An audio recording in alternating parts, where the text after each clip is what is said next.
Alors DJ Revy, bonjour. Bonjour. Alors on va commencer simple, comment es-tu devenu DJ?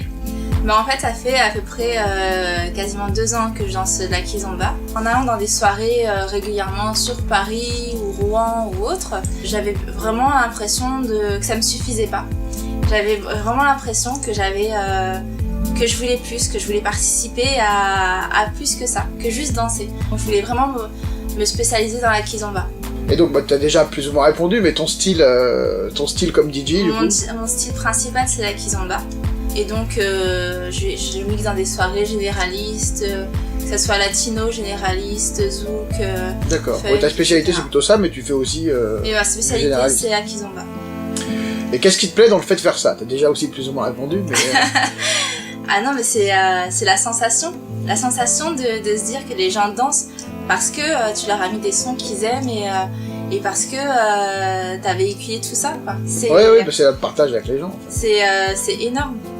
C'est vraiment énorme. Est-ce que tu as un DJ star qui t'a inspiré ou Non, j'en ai plein. T'en as plein? Bah oui. Cites-en un ou deux alors. Dans la kizomba, il y a le premier dont j'étais fan, c'est DJ Valet. D'accord, c'est un DJ spécialisé dans la kizomba. Ouais. DJ Valet, il y a DJ Zyx, DJ Hugo Smile, il y en a beaucoup, il y en a énormément. Est-ce qu'il y a eu un morceau déclencheur, enfin un morceau qui t'a donné plus envie que les autres de faire ça au départ?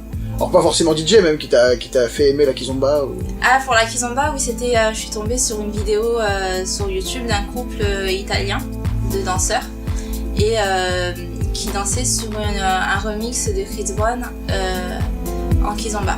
D'accord. Et c'était au bord de l'eau et tout, donc c'était magnifique. Et j'ai trouvé que les passes, la danse était elle-même magnifique. Est-ce que tu as un morceau pressenti, ce que j'appelle un morceau pressenti, c'est un morceau, la première fois que tu l'as entendu, tu t'es dit bah ça va devenir un tube, et effectivement c'est devenu un tube, alors soit en kizomba, soit autre chose, hein, pour le coup. Non. T'as pas de... J'ai pas de... Non, c'est...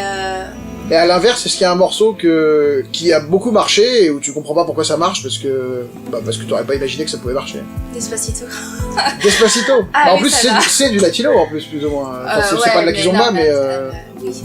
Alors quel est le premier matos DJ que tu as acheté? C'est un Pioneer DJ DDJ SB2. DDJ SB2.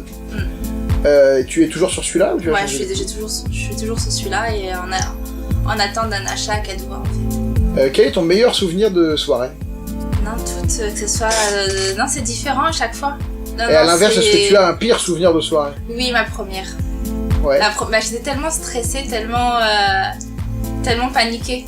C'était la première où tu mixais en fait, où tu faisais autre chose que la danse? Voilà, c'était ça. C'était vraiment la première soirée où je me lançais. Et au final, ça s'est bien passé quand même ou Oui, oui. Tu t'en es sorti sur la fin? Mais oui, vers la fin. Je vais quand même te poser une dernière question que j'ai pas posée aux autres, mais t'es ma première fille, hein, sur 15 ou 16. Et du coup, comment t'expliques qu'il y ait si peu de filles justement qui fassent ça? Parce qu'on n'ose pas, moi ça faisait très longtemps que j'avais envie de me lancer. Et je me disais, on voit tellement de DJ justement, mecs qui sont déjà placés, qui sont déjà en place, qui ont déjà une connexion avec d'autres DJ, et qu'on a l'impression que c'est une team et qu'on peut pas rentrer dedans. Et qu'on se dit, c'est pas, on n'aura peut-être pas notre place en fait. Ouais. Et où ça va être laborieux en fait de percer ce milieu-là. Et en fait un jour je parlais avec plusieurs DJ et ils ont dit non, lance-toi en fait. Lance-toi, il n'y a pas de raison que nous on a réussi et que toi parce que juste t'es une nana tu n'y arriveras pas. Et au final tu crois que c'est plutôt un atout d'être une nana ou c'est plus un inconvénient en fait pour réussir à trouver des dates ou... Un atout dans le sens où il n'y a pas justement beaucoup de femmes qui mixent et un inconvénient parce qu'il faut... T'es peut-être plus attendu au tournant du coup. C'est ça. Les mecs vont plus se dire bah tiens on va regarder si ce qu'elle fait. C'est ça. Je te donne un style de musique et tu me dis du tac au tac le titre qui pour toi représente le mieux ce style de musique là. Dextrano, de Extreme. Danza Kizomba. Celle-là, elle est basse, tout le monde la connaît. Mask Schwarzkopf de Future. Il y a Ciara, il y a Usher, Tank, Celebration. Queen of the Band. Ouais. Les Bee Gees. Ouais. Les Bee Gees, ouais, pourquoi pas. Charlie, attends. Charlie Black. C'est ça. Charlie Black.